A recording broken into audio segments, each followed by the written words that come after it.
Happy Wednesday and happy spring, everyone. Thank you again for joining us today. We're happy you're here with us. Today, we have the pleasure of being joined by Jacob Winston-Galant.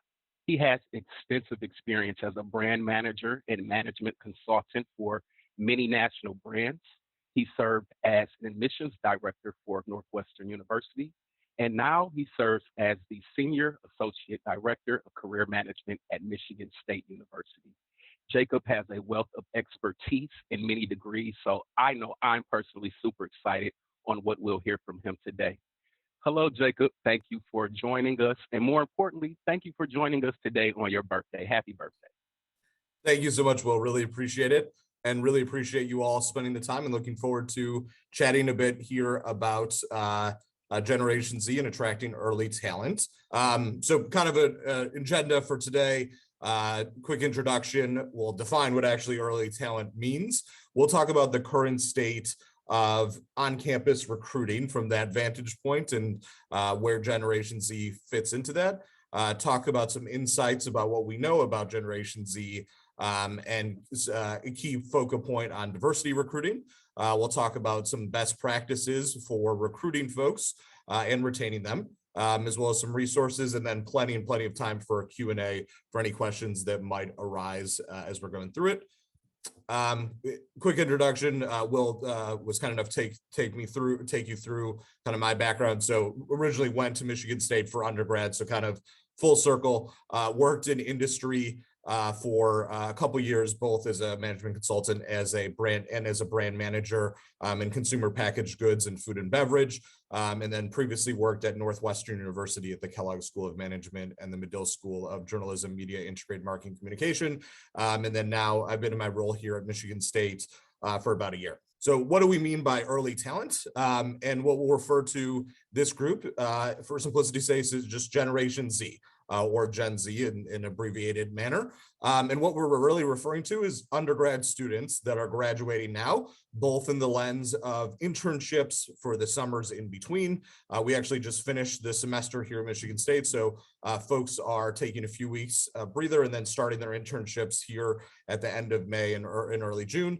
And then full-time roles for their postgraduate work experience kicking off.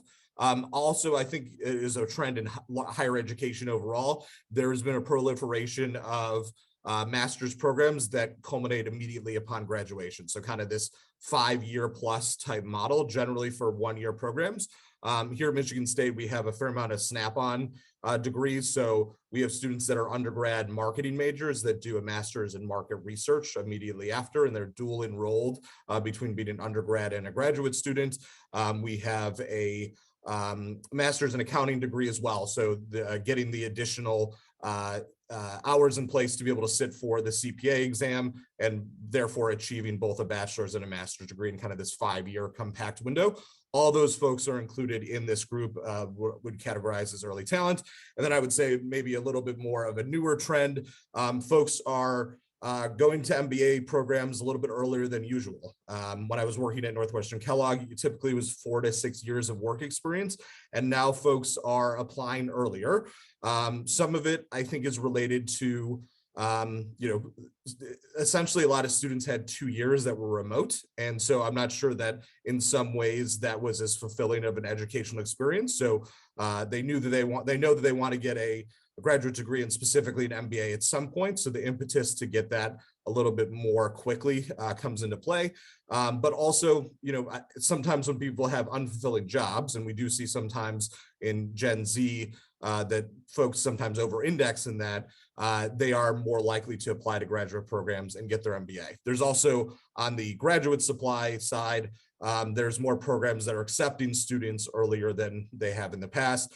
I was sitting on an admissions committee meeting yesterday, and there was a fair amount of folks that were straight from undergrad considering it an MBA straight away. So kind of a different dynamic of folks as they enter, but these folks all would be quantified as early talent and Generation Z. So yeah, from a current state standpoint, right now, as we sit in May of 2022, demand for hiring is fairly strong, right? I would say quantify the last year is almost unprecedented in at least a decade for the level of hiring. To quantify that, from our internal posting site, which is called Handshake, which is sort of the unanimous platform for jobs and hiring across higher education in the US and Canada. We saw almost 160,000 posts for different roles, opportunities of varying internships and degrees and varying different levels. But that kind of gives you an idea of what that's been like in the last year, and to provide a vantage point of like roughly a year between December 2020 and December 2021, which was the end of the last semester for us. Almost 3x increase in the amount of postings available. So hot job market, that is to say with a bunch of caveats, like of course, signs of a slowing economy, which will cascade down to hiring, of course. But all we can do is react to where we're at right now, and reflective of what it's like, what it's been like for folks from the student side as well as on the employer side. Some of the employer feedback that we've received over the last year specifically, but even a bit earlier than that, they're not filling all their positions. There's a want and need for more diverse candidates to enter their overall candidate pool. Students they talk to have already had positions when they proactively reached out to them. They usually fill their positions in the fall, but they still have needs for the spring. I think this is probably the most salient point overall, and it's not for a lack of trying. So companies traditionally fall into that fall recruiting from a traditional on-campus recruiting standpoint. So September, October, a myriad of career fairs, and that's sort of the ritual and routine of folks approaching campus recruiting.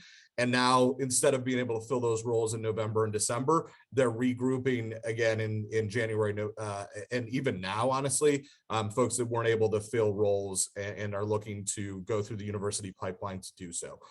So I think that's been one of the most resonant differentiating aspects of this job market. And then just students aren't applying because there's a plethora of options and a lot of things to sift through as they receive multiple offers potentially that they're trying to evaluate. As with a lot of things in a pandemic COVID related world, the previous couple years was all virtual based on necessity, but we've seen signs, particularly in this last semester, of just on-campus, in-person recruiting once again, different by universities as we talk to our peer institutions, and different by every company. And I think there is a resonance that will, reverberate for years to come, where first round interviews, for example, they can be a screener role interview, could just be on a virtual setting, right? We can have multiple folks on the employer side, sift through, spend a full day of interviewing candidates and going from there, and then inviting the most promising candidates to meet in person.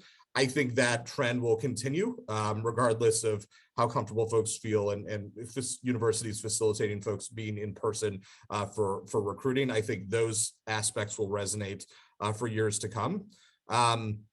Multiple ways to reach out to students, and there's email saturation.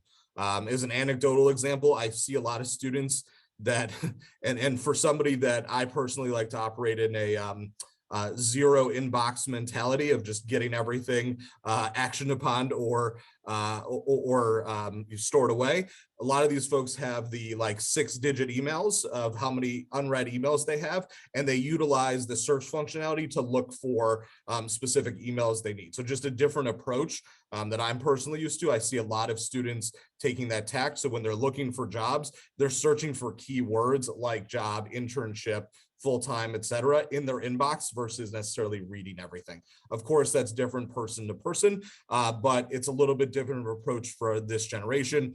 And recognizing too that within universities, it can be challenging for them to navigate, right? So a lot of universities are decentralized. So if you're recruiting students from different individual colleges on campus, a lot of times those aren't as coordinated as it should be. And I think, as a commentary from somebody that worked in industry and work in higher ed, that's a big opportunity area to integrate more so that the front end of interfacing with employers is more seamless.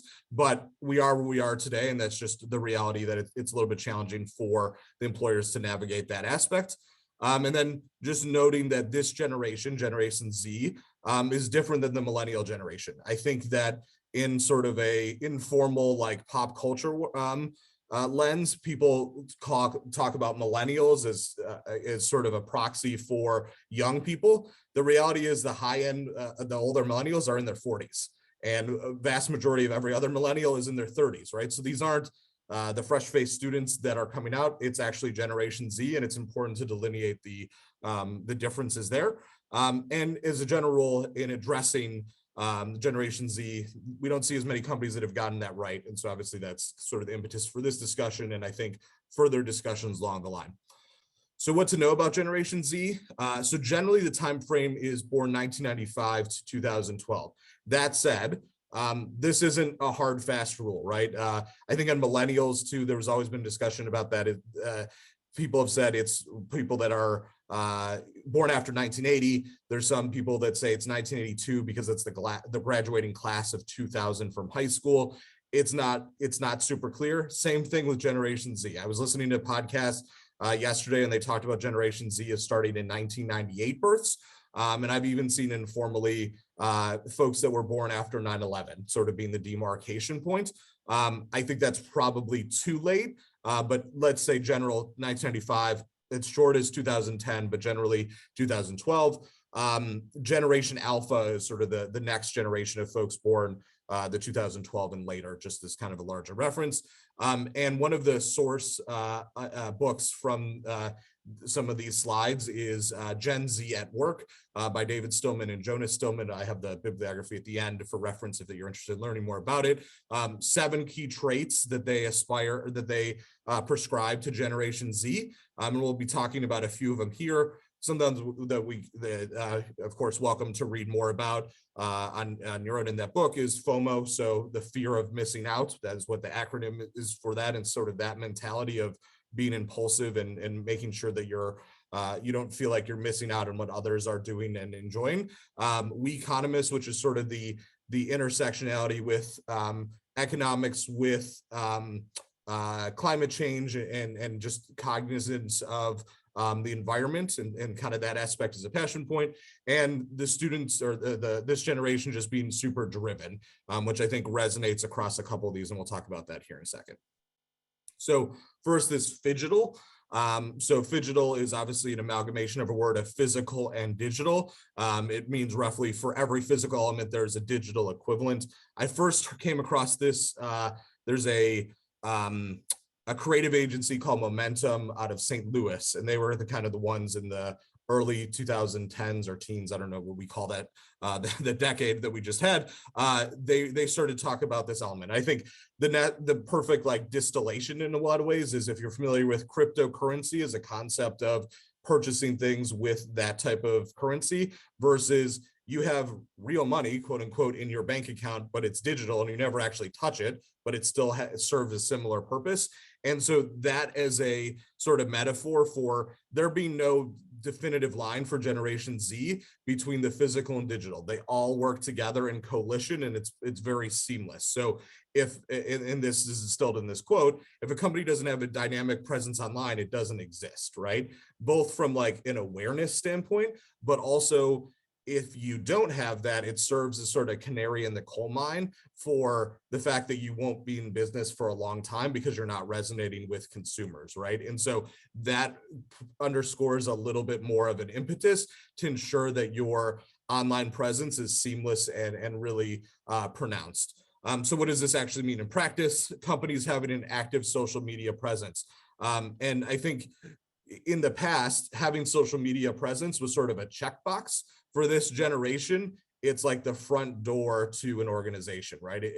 The folks that interact with consumers or put out messaging of different content, that's what the company means to them. And there's no delineation there between those aspects and those communication methodologies and the rest of the company. Even though companies are large and unwieldy and have many departments, that's not how this generation perceives it. It's sort of a monolith in that sense. So keeping a website that's up to date, engaged, interesting, super important. This concept of talk and show technology used on the job. And what this means really is, showing off to prospective employees, here's some of the things that we do and what we work on. When I worked in consumer goods, a way that we'd recruit folks is we'd have them come to a mock Target store that was completely set up and show the different technological executions that would show them that we're tech forward, right? In the food and beverage lens, I worked in frozen food, and literally there was like a mock shelf set where you go down the frozen aisle, and as you walked past, it sensed that you were there, and it had direct messaging on the freezer door that you could interact with and touchscreen and ask questions to. And it was just super tech forward. And that in and of itself, by showing that you're being really intentional and thoughtful about where you're investing in technological needs, is really appealing to this generation. Additionally, this talk, and we'll come back to this a lot, kind of this working in hybrid and virtual in-person environment. So this is a hot topic across the entire world. But what I would propose is that in a counterfactual world where there was never a COVID-19 pandemic world, this generation would still be super interested in hybrid and virtual in-person, even if it wasn't the norm. Obviously, we live in this world where folks that maybe couldn't have conceived of themselves working remotely, either hybrid or a vast majority of the time, now they know that they can do that, and that's a proof positive thing. So it becomes an easier messaging and an easier concept for companies to wrap their heads around. But this would have been the case and sort of the implicit demand by a lot of folks if the pandemic had never occurred. So just to kind of think about that type of connectivity for this generation, and that's sort of what they're looking for in their employers. And then early talent recruiting at campus, so both virtual and in-person modalities, important because it's easy to jump on a Zoom and learn about a company, but we also know we have Zoom fatigue. And so having an in-person presence is important from a campus recruiting standpoint. Next thing, hyper custom. So this generation is very, they identify easily with customizing their world and also establishing their own identity and brand.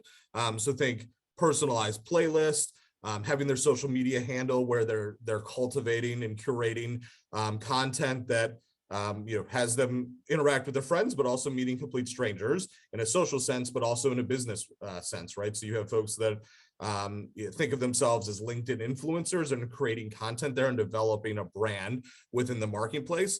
This is really resonant with how they think in terms of, how do you take those personal aspects of your brand and your strengths and incorporate them in the jobs that they're doing, but it may not be specifically tailored to how it's traditionally scoped in a job description, right?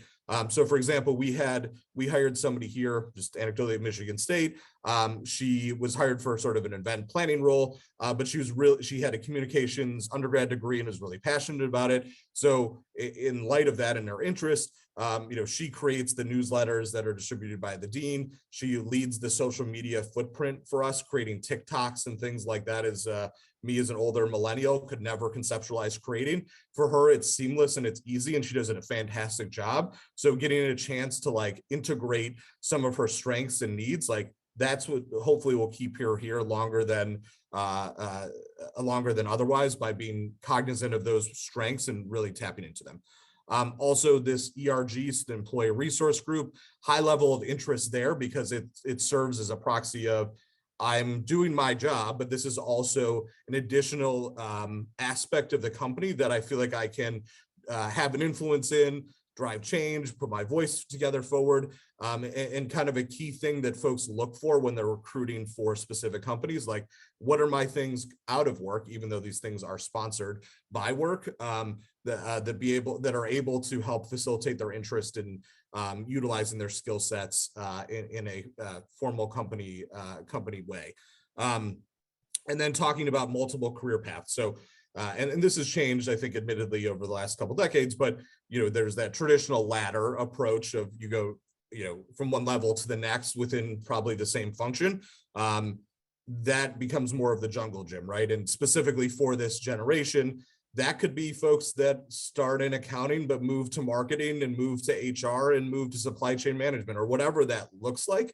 I think, even as I alluded to, the educational experience for a lot of those folks has been anemic, right? Because of 2 years of being virtually online. So they may not be as sold as some other, the students that are graduating now, they may not be sold on their majors that they have versus they might have explored that a little bit differently had they been in person. So that cascades down to the professional lens where, they might be starting in a function within an organization, but wanting to move to something else as they're experientially learning that. And I think for this generation, to the extent that the company is open to having them learn cross-functionally and try different things that are different from the traditional path as generally prescribed, I think it's really appealing for folks when they're in the organization, but also when you go to campus and recruit folks.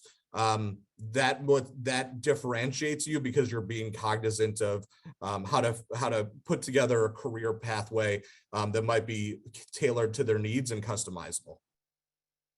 And then lastly, personalize the recruiting experience. So not sending out mass emails. It's dear Jacob, and potentially specifics of some interaction that you've had, making it personal versus kind of the quick email sent that's less work, but not as resonant because it's not, the care wasn't put on the personal one-on-one approach. Additionally, another aspect, this Generation Z is realistic, right? And so you think about when we talk about that 1995, 2012, these folks have lived through the Great Recession, proliferation of school shootings, extreme climate events of once in a generation floods that happen every other year, and forest fires.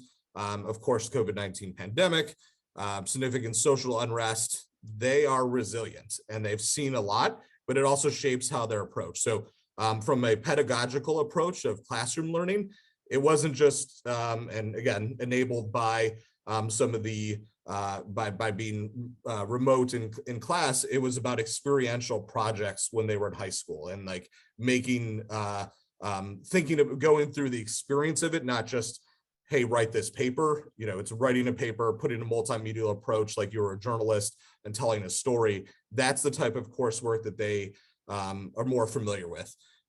They're also more likely to show up and feel lucky that they have a job and sort of take that approach, kind of given the context of a lot of the tumult that they have been navigating through their relatively young lives.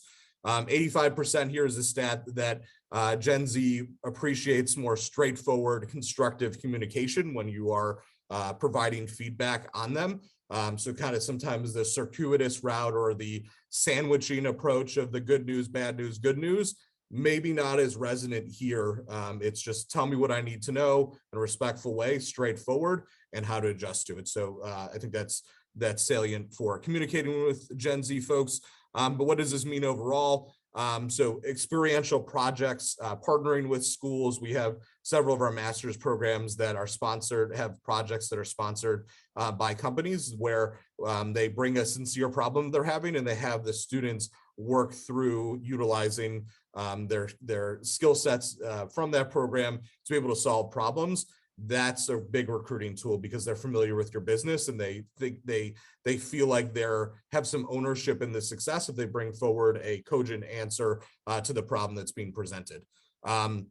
Making sure that you're authentic to your claims and promises on your website. So when you're recruiting, the first thing everybody checks out is your company website.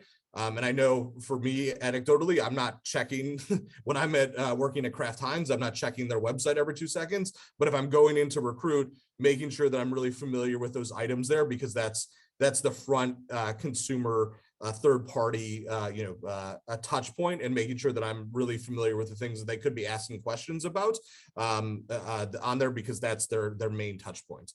And then considering getting involved in high school, so a little bit earlier on in the pipeline. Here in Michigan, we have an organization called DECA, which is a marketing high school program, and many states have something similar. From a Michigan State standpoint, we host that conference, sort of to help with admissions years down the line. But I think also ways to sponsor and get involved so that they get the company name out in front of them and familiarization. What you do in those type of longitudinal efforts really pay off years down the line. And then also this DIY, so do it yourself. This generation is very self-sufficient. So I think this is a natural extension to the last slide of sort of being resilient and realistic. So they're the folks that will watch a YouTube clip on how to fix their car or whatever it is and do it themselves, right? And so the statistic here is 71% of Gen Z, if they want something done right, it's done yourself. Previous generations, a little bit more of an outsource methodology and time saving. For them, it's pride and ownership and like being able to develop skill sets that are unique to them. And so I think what this means from a practical standpoint, and this Google statistic, so at Google itself or Alphabet, 55% of professional development that they have is actually taught by other employees that possess a particular talent that they've accumulated. And that's dual purpose, right? So it's really beneficial for the employee that gets an opportunity to share off some talent or skill that they have. And then, of course, for the folks listening to that presentation to grow in that specific way too. But additionally, this concept of side hustle, and I know that not everybody's familiar with that, but it's basically having an incremental additional thing that you do on the side that doesn't necessarily interfere with your core work, and finding a way to promote it. I've seen folks that are like real estate agents on the side, and if a company doesn't sell real estate, and what's it to you if they post a flyer? Like if there's some way that they feel like that their, as long as it's not obstructive, their additional work can get highlighted. That's an important part for employee retention, and letting employees know where they can take some of their talents and integrate them into the company's normal course of business, i.e. philanthropic activities, as well as employee resource groups and social groups, to be able to bring some of that to the table and feel like they have real ownership. And then this entrepreneurial approach is really attractive to Gen Z because it sort of underscores this aspect of bringing new ideas to the marketplace, and you can trust yourself to be able to do it. And so it aligns perfectly from that type of mentality. And then this larger concept of key point is diversity in recruiting, right? And so this is a really important aspect to, well, in general, but I think it especially resonates with Gen Z. So it's the most diverse generation we've had in U.S. history. Approximately 50% of folks born since 2000 identify as multiracial in the youth population. And so companies need to ensure that they're identifying their biases and adjusting their hiring practices accordingly. And the key thing here is just being authentic to who you are and where you're at, right? And so that means being transparent about, hey, we have some goals in mind. We're not there yet, but being accountable for what that looks like and incorporating the perspective of folks from a diverse background and making sure that they are not burdensome or the onus isn't on them to increase the recruitment of diverse populations in the company. Like they can help the employee resource groups, they can help facilitate recruiting activities, but the onus and ownership isn't on them singularly, right? It's about an entire communal approach to the entire organization, really prioritizing that aspect. And even that's the right strategic direction. But what you should also know is literally this generation, 77% of them indicate that the level of diversity influences their decision to recruit and to accept jobs from there, right? So it underscores the importance of placing a priority to these initiatives in place, and to be really authentic and involve folks that are interested in driving that change within an organization. That's an important keystone of how Generation Z really approaches the companies they're considering recruiting with. So kind of best practices for early talent recruiting. So get that company story. And it's kind of one of the things we mentioned before here.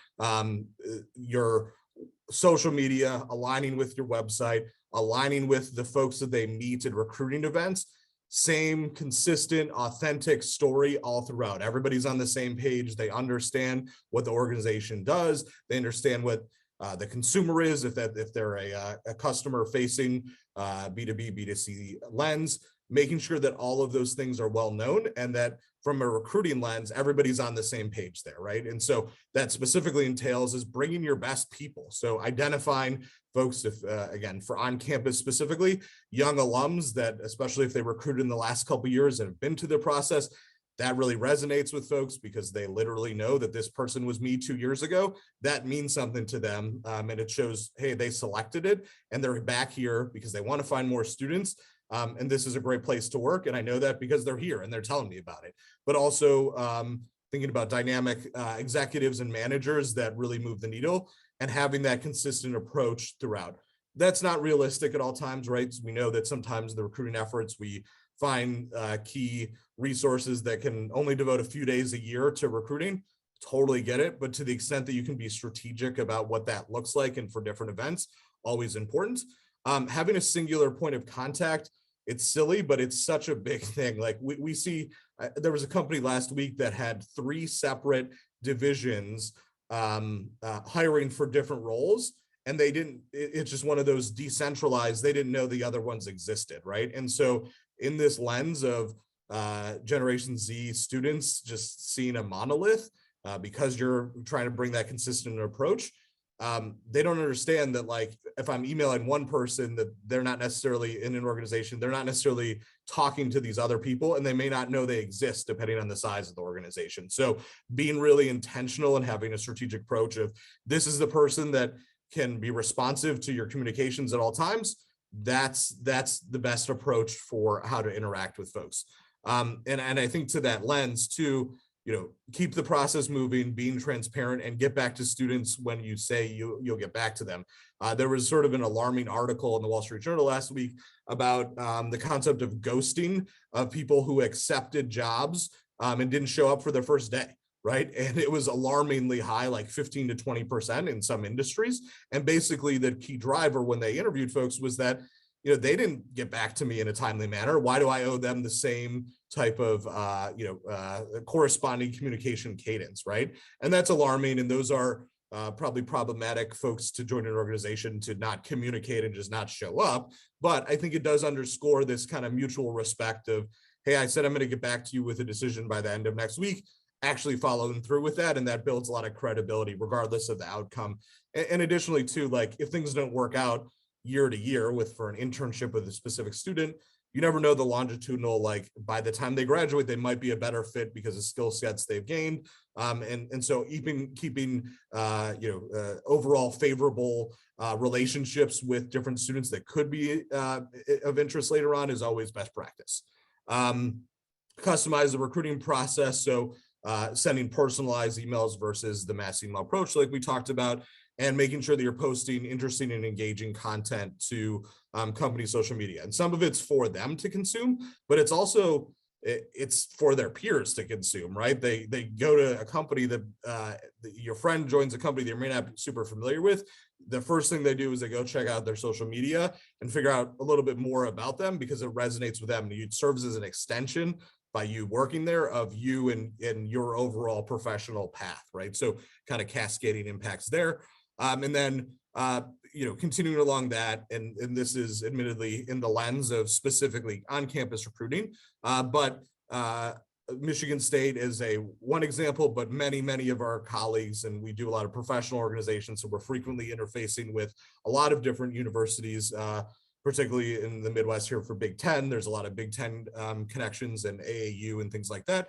The consistent thing here is developing a strategic plan, typically 3 to 5 years out of engagement with, in concert with the career management center at the universities, finding partnerships and sponsorship approaches that will move the needle with students and really resonate on what those events could look like. That's always best practice to drive results year to year, but particularly in the macro as you're growing with students that might be freshmen and then working for you potentially after they graduate as a senior. Multiple touch points throughout the year.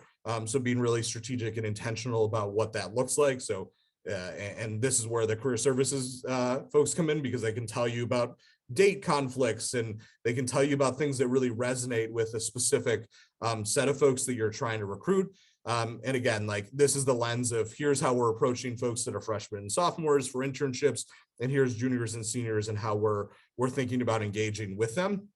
As well as on campus, there are generally most universities have a lot of different student organizations. And a lot of them have officers on their boards that specifically work in career management. And so being able to coordinate with those folks of specific clubs or professional fraternities, sororities, whatever that looks like, the affinity-based groups, anything that you can, when you want to tap into that student population, coordinating with those student groups through the Career Management Center is always helpful to drive results there.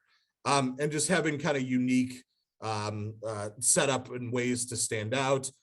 For example, we had a company sponsor a trip here in Michigan to the Little Caesars Arena, which is where the Detroit Pistons and Detroit Red Wings play.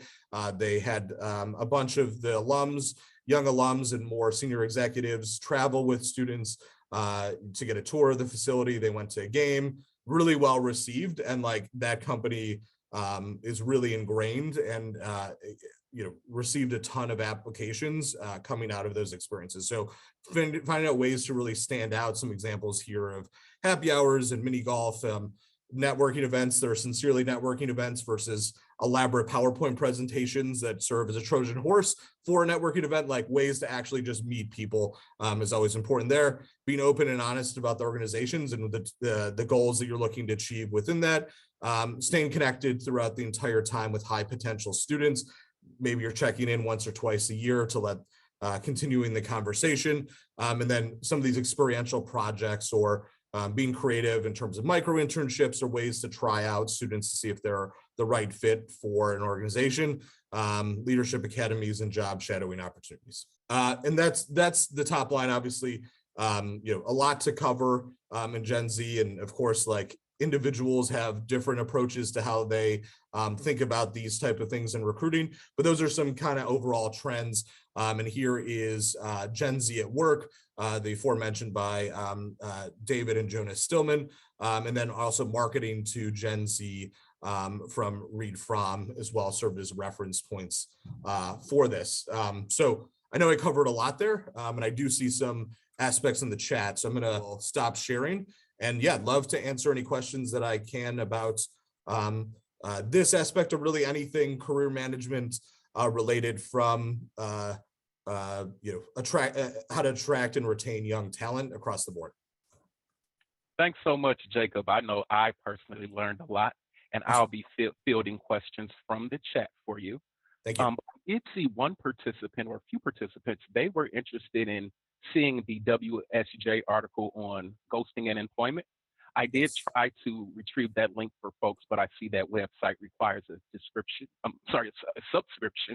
So I'm hoping when you follow up with us for the resources for our attendees, could you also provide something on ghosting and employment for us? Yeah, I can PDF that one. Yes, you're right. There is an aggressive paywall in the WSJ world. So yes, definitely understand. Perfect. Thank you so much. And I do see some questions come in. Yes, the PowerPoint will be available following the presentation. Yep. And we know that there was a little snafu with the presentation at the beginning. We do apologize for that again. But as a reminder, the recording as well as that standalone presentation will be available following the presentation. So far, I'm seeing wonderful comments come in, how this information is new and eye-opening and so helpful. Thanks so much, Jacob. Thank you. Please, attendees, let us know what questions you all have.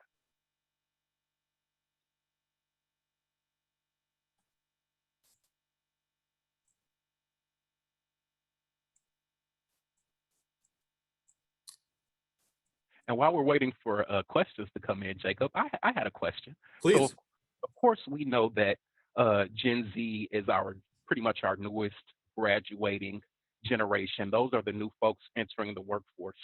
But this makes me wonder, right now, are folks in the industry discussing Generation Alpha, not necessarily in terms of work practices, but just learning about this generation, what they'll be like, or is it that since Generation Alpha is so young that folks really aren't paying attention to these folks just yet?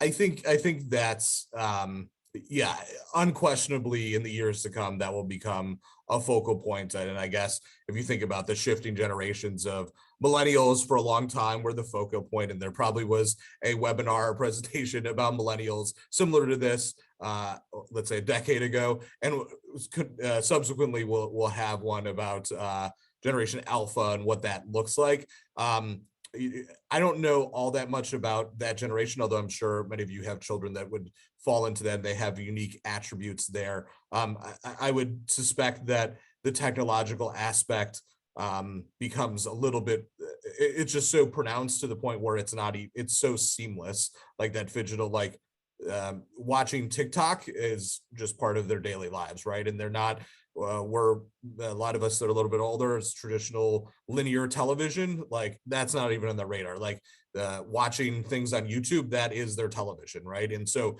it's a little bit different of an approach, and we'll see how some of those behaviors and trends cascade into how they approach a collegiate university learning lens, as well as what that ultimately means for employers as they intern and graduate from there, and how to address those things differently. I suspect they have a fair amount in common, but there will be with Generation Z, but there will definitely be delineation points that we'll want to be on our radar, further down the line for sure. No, perfect, perfect. The reason I asked is because just until recently, I didn't even know the generation following Generation had the name Generation Alpha. I didn't even know that was named yet. I do see some questions coming in Yeah. in the chat. Let's take a look. In our presentation, you mentioned the benefit of customizing the recruiting process. Could you provide some examples? Yeah, I mean, I think for that, it's especially for the folks, and I saw there was a question too about the preference for job search. I still think, and a lot of us are pretty comfortable with LinkedIn, I still think that's the primary job search function. I think, even from a tactical perspective in the past, like there used to be multiple platforms, think like Indeed and Monster and things like that, Career Builder. Not that those don't exist, but I don't think that's sort of the primary lens. That's moved to all LinkedIn, right? And so that's kind of where they're searching. But I think furthermore, that's where they're posting content as well, and ways to get engagement. And some of it's in sincere ways to get a following and establish a brand, right? And so I think to answer the question, if you're approaching folks that have that presence, I think when you're communicating, to show that you put in the time to care, that they were really passionate about XYZ in their social posts. So public, right? This is nothing intrusive, and making sure that that type of information is integrated in your communications. Like we all know what it's like to feel like somebody did their research. That sounds a little too formal, but somebody that was really thoughtful with how they approach communicating with somebody. And I think there's obviously that fine line. You don't want to step over where it feels like you're being more obtrusive, but for public posts and people establishing brands, which a lot of times ends up being some of the top students academically, as they try to achieve this overall balance, those folks, finding ways to interact with them that really draw upon those aspects, I think are important.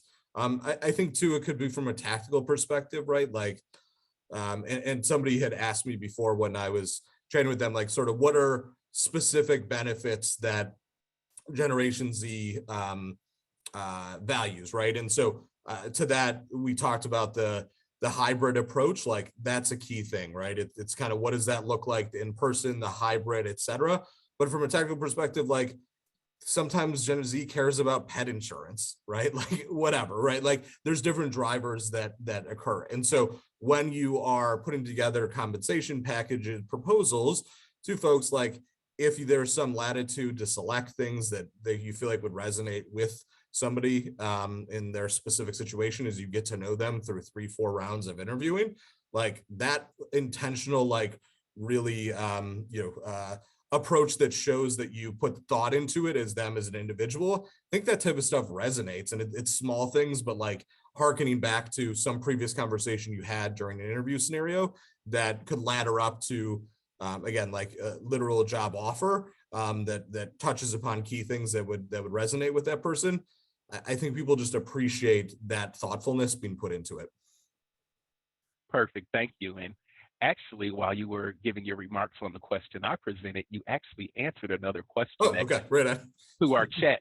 One of our participants asked, is hybrid or remote work considered a benefit? And based on your remarks, it sounds like it truly is.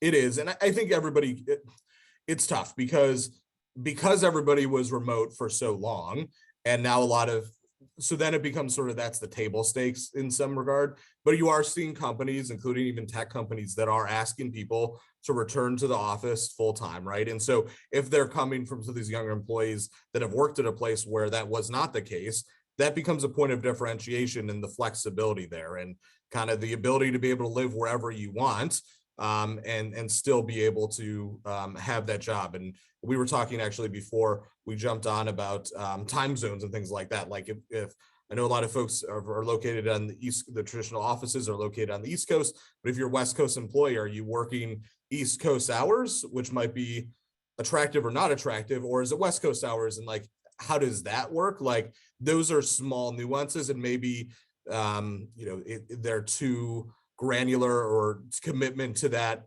during the negotiation of the job offer process isn't necessarily in place. But if you're the hiring manager, establishing those type of things serves as a de facto benefit for them, right? Again, it's like how to be intentional about how you approach that. For me personally, I drive an hour and 10, hour and 15 minutes away when I come to the office. And I like that's why a hybrid approach is so important for kind of where I'm at in my life and logistically how that works. And so for me, that I would think of that as a perk. But if you're coming from where it's just the general expectation of it's going to be hybrid, that's a little bit different of a conversation. So I think the context matters.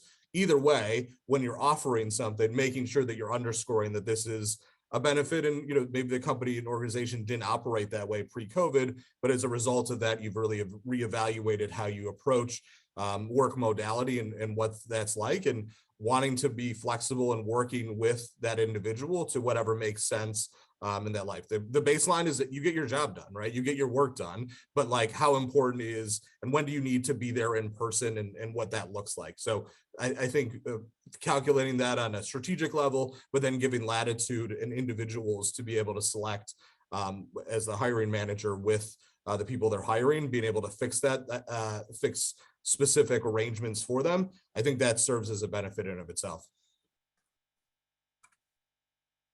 Jacob, it appears that Gen Z may have a little bit more concern or care for environmental impact than some of the preceding generations. I know in my space, when it comes to investing, some Gen Z folks are really interested in ESG investing, socially responsible investing, and making sure they're not investing in things that could potentially harm our planet or certain communities.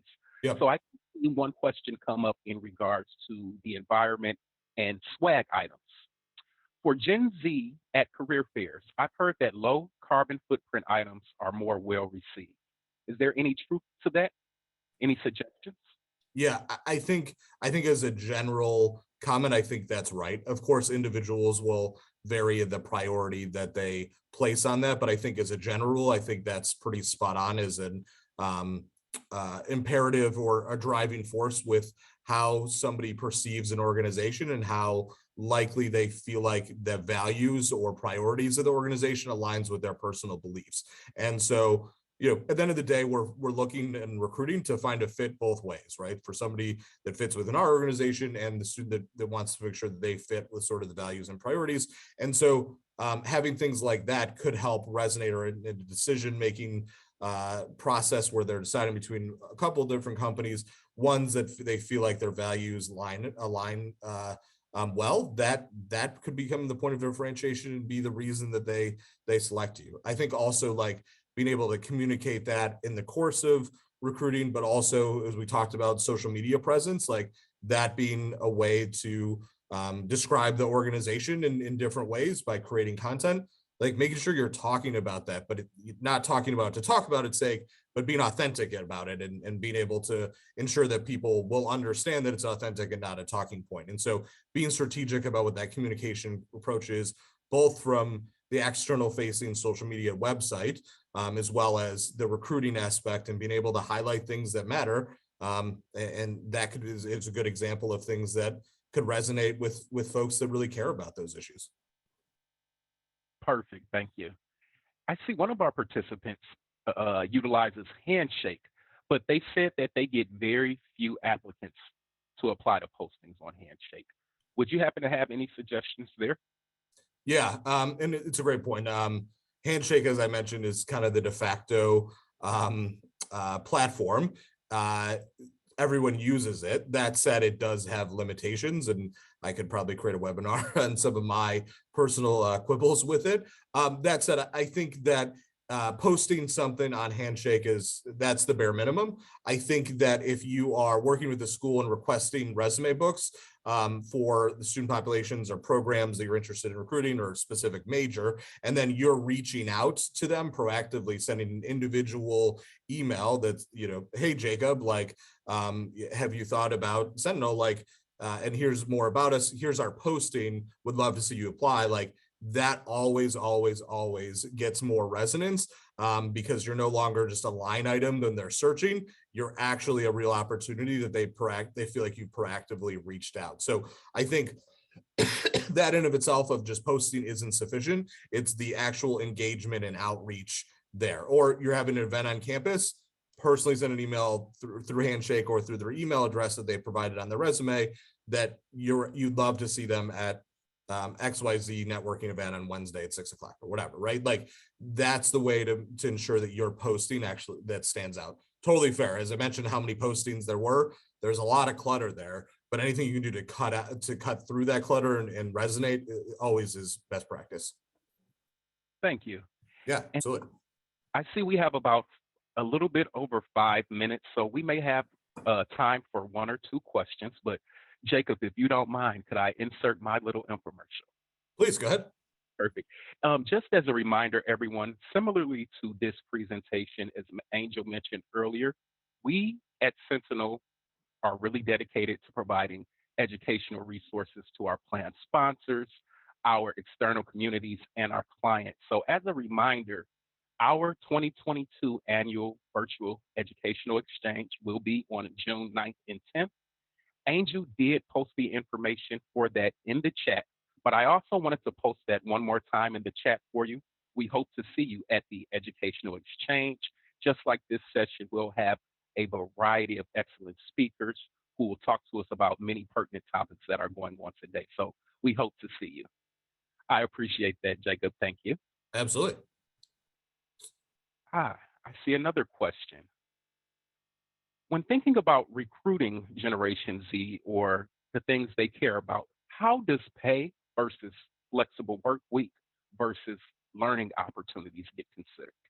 Yeah, I mean, I think just like anything else, I see anchoring on the base salary being where they go. And I think that that's an important aspect of it, but we, as a career management office, really like to talk about the entire package and where to kind of prioritize the things that are most important to you. And to the extent that an offer includes those aspects, and that could be, again, your personal situation, hybrid work is really important.